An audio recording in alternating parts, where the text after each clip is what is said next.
You've had a very interesting time in the ANC, and what I'd like to touch upon and get your view on is the relationship the ANC has had with its tripartite alliance partners, which would be the South African Communist Party and COSATU, the Labour Federation. It's been interesting in the sense that there was a time where the partners were sidelined, and I think that's in a previous administration. And then when you came online as head of government, and correct me if I'm wrong, as you came online as head of government, you had a certain view and a different attitude towards the alliance partners. How important is that relationship, and does that relationship of the tripartite alliance, does it still hold water? Is it still relevant in our case today? Well, that is one of a very important subject. I think we have perhaps suffered a similar kind of problem, wherein, because of the change, those who were, when you were approaching things as the ANC, there was one goal and one goal only: to liberate the country. And there was a common point that was being made, or that was prevalent, that all of us who were members of the ANC were united by the fact that this was to liberate a nation. So the national question played its own role, because the apartheid did not care whether you have money or you don't have, whether you are educated or not. At a national level, if you're not white, you were put one side. And therefore the question of the national issue became the critical kind of the star that we're all looking at. That's where we want to reach. We want to liberate the nation. Even when we were looking at the issue of the workers, what dominated that whilst you were a worker, exploited, etc., but you were also nationally the majority of the population under oppression. Those who were communists, even if they looked at the road to socialism, or the path to socialism, or whatever you call it, there was already a mobilized majority in terms of the nation to go forward.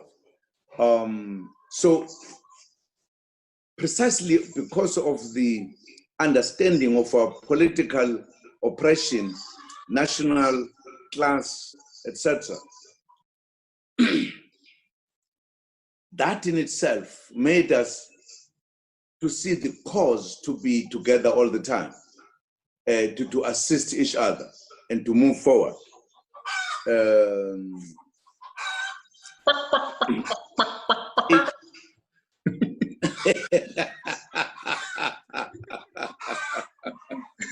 At times when they see a snake, that's how they make noise. The joys of being in the village. Yeah, we are The in the village. At times when they see what is this big bird that takes the small one? So they send a message to others, hey, watch. Please, watch. They're facing their own struggle here. Absolutely facing their own struggle.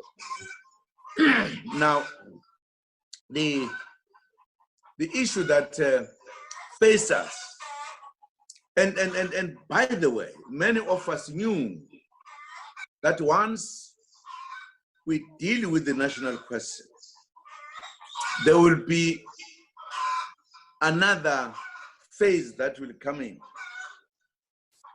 That what is happening today, we knew we will differ very fundamentally when we could not differ during the struggle. And it is in the nature of what people would call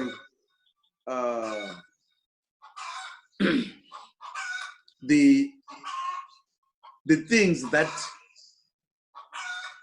you cannot avoid by wishing. They become a reality. That, for an example, during the struggle, we had communists, we had capitalists, we had nationalists, we had everything. But the nature of our oppression made those forces to come together. And that's why, if you look at the history of a South African struggle, you'll realize that precisely because of apartheid, people are not allowed of different groupings, even if they shared the same views, to be together. For an example, if you take the Communist Party, because it had views not just against apartheid only, but against a particular system, whether you were white or not white, that was not the issue. And therefore, according to apartheid, this organization was not good at all.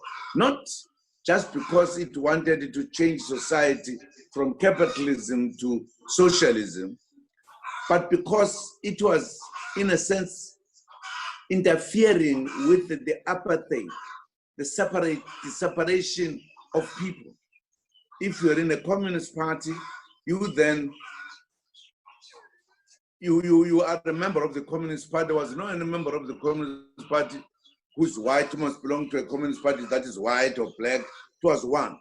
So there were a number of reasons why it had to be silenced earlier than other organizations, for example, in 1950.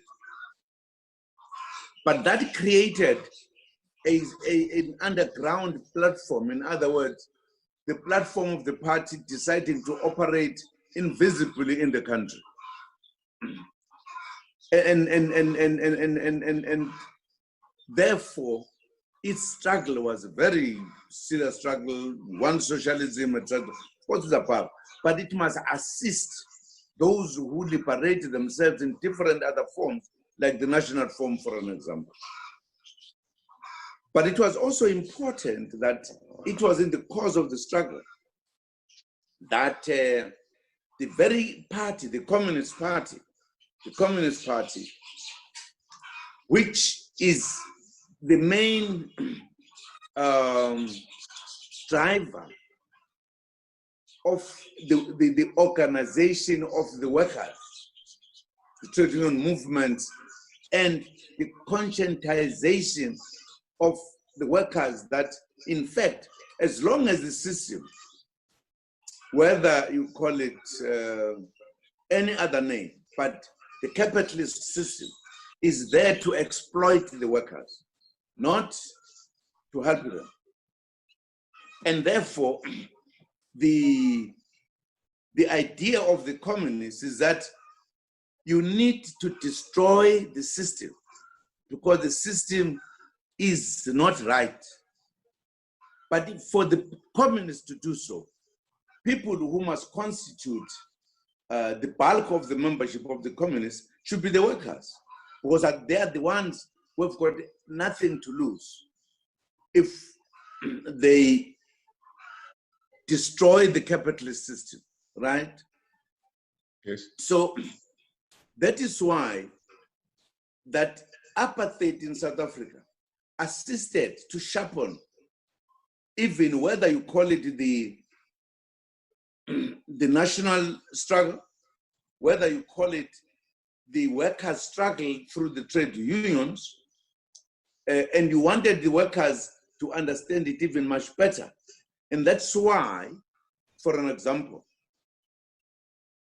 it were the communists who felt in South Africa, because of the nature of oppression, and which is doubled and tripled, they must therefore take it upon themselves to organize a different type of a trade union.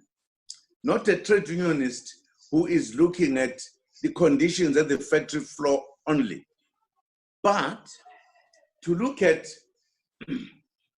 the political side of the struggle as well. That whilst you were employed, but there were laws that were not necessarily the business of factory laws, but the laws that were governing the people. And therefore, as workers, you did not want, according to the communists then, we did not want to have a situation where you have a trade union movement which fights for wages only, but it must go beyond that. And they must be shown that, in fact, beyond just freedom, you have a system that you needed to destroy, so that you have got a system that will take care of everyone, the socialist system.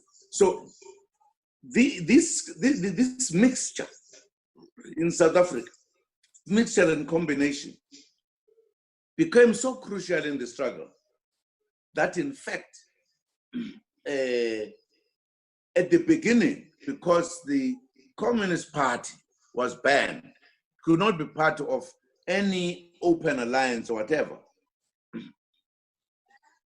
What helped the freedom fighters was, in fact, the apartheid, because then you have got the ANC, but if you're an Indian, you're a colored, you're a white, you had no right to join the ANC because it was the African organization.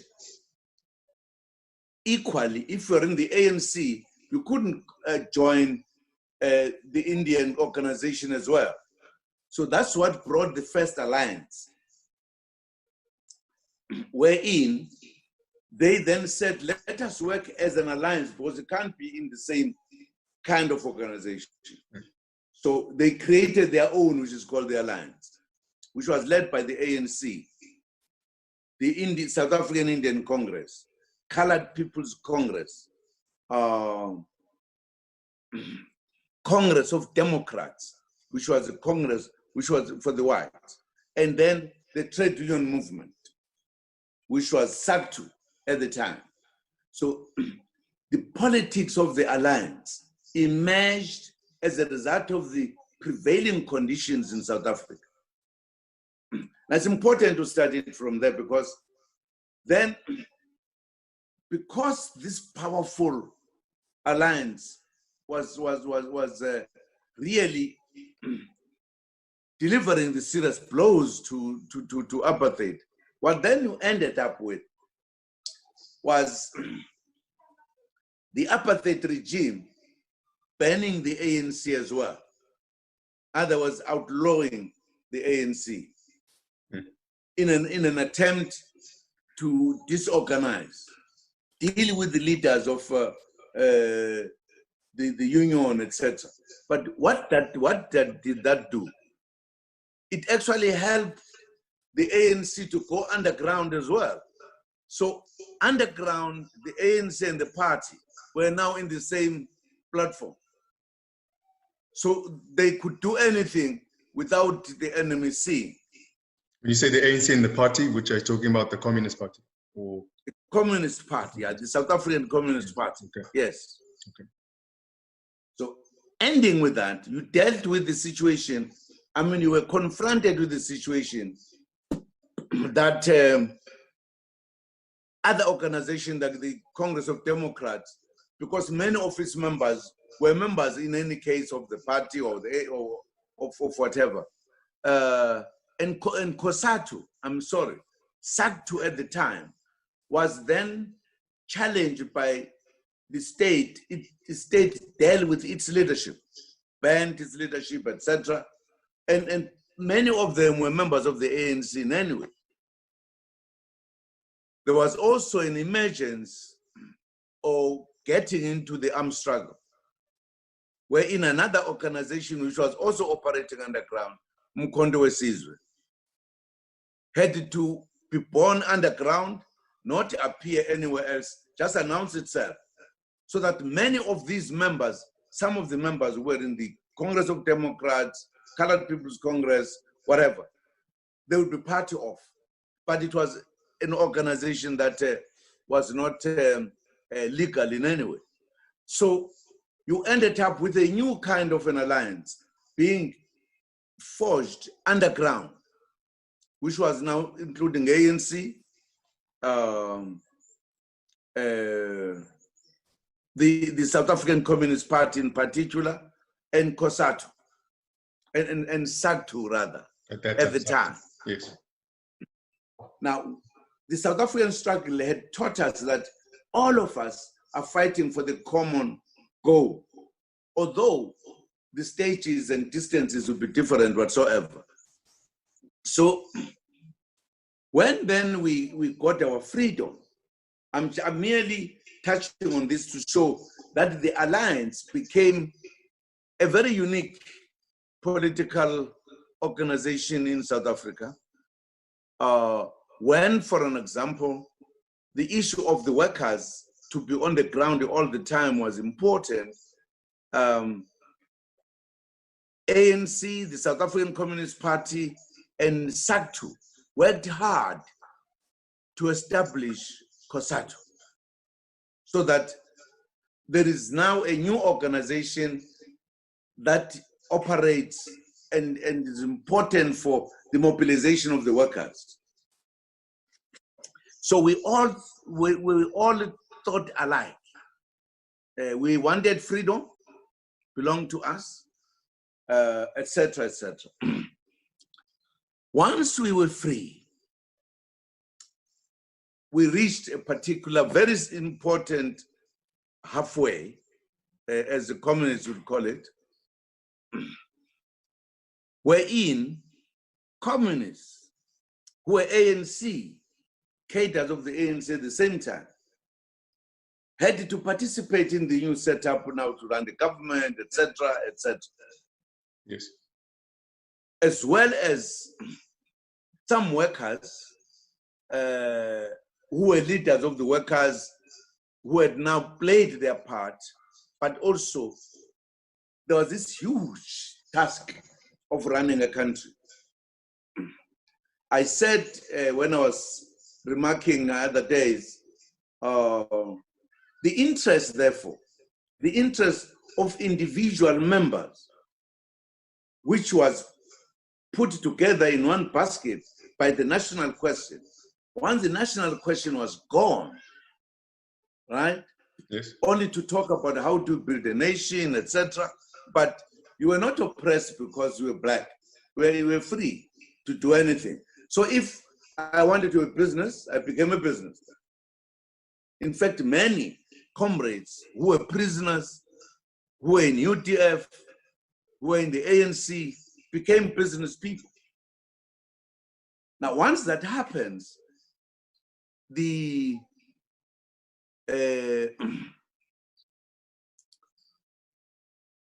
wish to move forward to other areas became a problem. What happened? Hardcore communists really were now doing something else.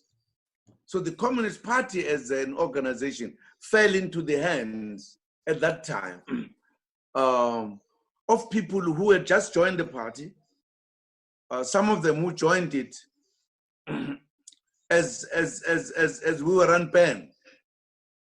The party itself loosened the manner in which it was able to stick to its discipline. Things, for an example, in the party, wherein if you were recruited in the party when it was operating underground, you did not go to these offices to join, not at all. You were spotted, recruited, and then once you were recruited, your first stage will be to be given a particular period within which you will be introduced to the party. you'll be taught, you'll be allocated somebody who comes to you to introduce what is called Marxism. In other words, in the party, you wouldn't just come in because you love it, and then you sit there. But there will be indeed highly organized way. You will be put in what they call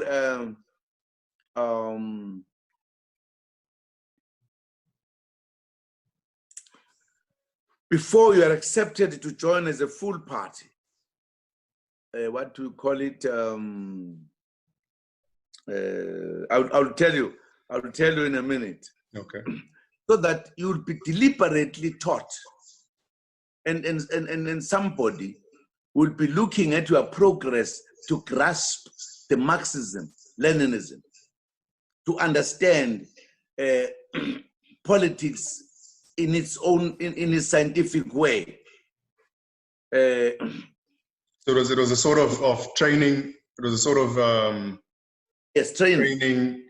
A vetting mechanism as well. Yeah, it was called, you are in the process of probation. Okay, probation. Okay. You are being taught, you are meeting certain people, you don't know others, until they are satisfied that you have grasped sufficiently that you could become a member of the party, and you are disciplined, you are everything. There will then be a recommendation that you can now join.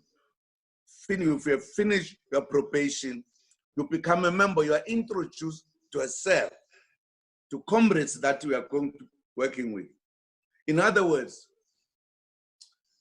up until we got our freedom, if you said that was a communist, or that is a communist, you knew whatever issue you raise with it, you knew the discipline is understood. But once we got our freedom, the party itself relaxed that kind of approach. The party was like any mess party. I mean, you come, you join. If there is a public meeting of the party, they issue out forms for you to join. Now, you will have people there who would not understand exactly the Marxism, the Marxist-Leninist kind of theory. So that in itself would be a weaker point from the party itself. Yes. Then you have COSATU, who was there. Quite a number of them were taken into government. And of course, again, COSATU remained for a long time. What I must also indicate is that our enemies, fundamental enemies, were at work to undermine the ANC, to undermine the party, to undermine COSATU. So as we moved in, for the first time, there were some difficulties at times between the party leadership, the ANC leadership, COSATU leadership. But the lack of those people that I have just described in the party, of people who entered the party in a particular way, who had a particular understanding, that began to undermine the continuity of the alliance at the level at which it was before freedom. Now, you then were faced with a situation wherein some people, for an example, what the party will expect that the ANC should do, what the party should do.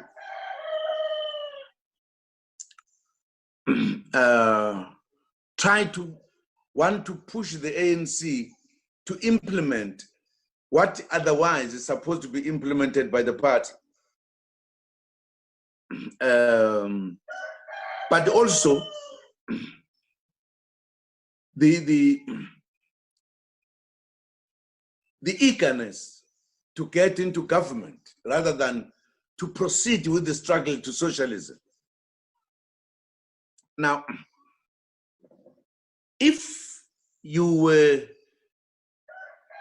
a party cadre, there's one thing and one thing only that is put in the mind of a party cadre, that you fight to destroy the capitalist society and establish socialism, which will lead you to communism. Now, if the party cadres are then participating more in the government, in everything, which is not a socialist government, right? Yeah. Who is fighting for the socialist or the new change to kill capitalism? You end up with the party cadres who become involved in the capitalist society, who must go be a minister, and they are, in other words, they're trying to make the system, which in terms of their belief cannot work. But they spend more time. They fight, don't take this minister out, blah, blah. That's not their business. The business of the party is to fight to destroy capitalism so that you can get at socialism. So once the party was not moving very well, then the weakness of the union itself. And that's why, therefore, the alliance began to be a problem.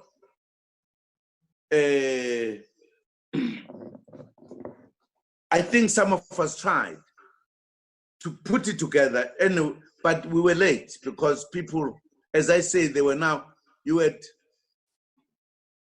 the bourgeoisie in the ANC, you had the capitalists in the ANC, who were part of the ANC, part of the ANC leadership. But you also had the unions that began to have companies that are run by or owned or that the unions, the federations were participating in. So, in other words, what was the cutting edge of going forward? We were no longer going there. We began to participate here, and that's why even if there were party who are known to be very honest, strong, etc., or there were workers who must understand the position of the workers, once we had not thought out of this, you become part of the broader ANC in the sense, correctly to influence the ANC, but those elements that were thinking differently in the ANC began to influence people wrongly. That is why, if we talk about Nazareth, people will tell you about comrades being bought. And even if the party people noticed that there were some things that were going wrong, they were like helpless. So that the cadre that we had before began to slip away. And our fundamental enemies found an opportunity to disrupt us, destroy us, make us fight, etc. So the alliance itself became weaker and weaker and weaker. And I've given a long story because it is absolutely important to understand that what at the end counts is consciousness and understanding and honesty, that to fight for what you're fighting for. Quite a number of times in public meetings where I was dealing with communists, I raised the issue.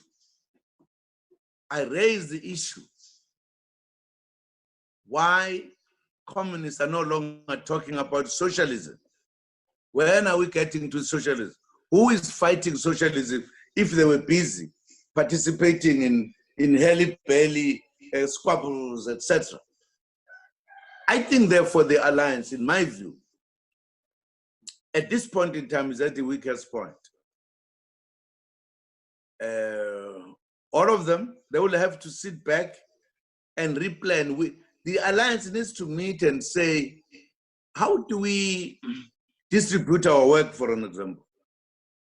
What is the job of the ANC today? I think we need to define it properly from our own point of view. We want a democratic South Africa as described by the Freedom Charter. Fine, that's what we are going for. You cannot expect the ANC to go beyond that.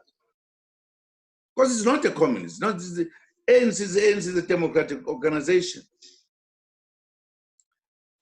We need the Communist Party to sit back and say, how do we quicken the process to socialism? And what are the things we need to do in order to establish socialism? Because as long as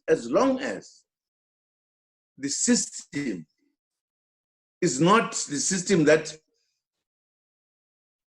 benefits the people, everyone, but is a system that benefits a few, then we and generations to come will suffer. In our situation, we thought that the ANC will help give us a better terrain if we were communists to move forward. That's what's supposed to happen. But one of the jobs of the communists is to work hard to ensure that workers are not made or run in a capitalistic manner, that they are able to fight for conditions. And how do you meet this? We did not meet and say, we are now in the new conditions. How do we deal with this? How do we deal with our alliance? At times, there's been fights as if there is no tomorrow between the alliance. Wanting this to do this by force or whatever. It is all not good at all. I agree. We have had people beginning to have attitudes against others. I think we still have to sit back and to sit back, to draw us, to say, how do we further the struggle? In the communists, they can't say, we are free now, we are celebrating Freedom Days, it's the end of the story. With them, we have not arrived. As we know, the theory of Marxism and Leninism. So, in other words, to answer, although in a long way, the alliance itself, I think, it at times just exists in name. Even when they meet, the kind of issues they're discussing leave a lot to be desired. I think so. I think if one looks at it from the outside looking in, because some of us haven't been party to the meetings and discussions historically and currently as well. You look at the alliance, ANC on one side, you've got the South African Communist Party. It's taken some very interesting, bold decisions. It's taken some interesting stances that seem not to be communist in its existence, to a point where they've sided. Historically, they will be judged for that. That's a fact. They've sided with capital. There's certain decisions, there's certain agreements that they've had with a capitalistic view, the way capital has done things, the way capital is proposed in doing things. They have actually stood in defense, not even neutral, in defense of the capitalistic approach, which is very strange to some of us. And then if you look at the Workers' Federation, I mean, no secret, it's fragmented. There's different unions within the federation that have pulled away because of whatever reason.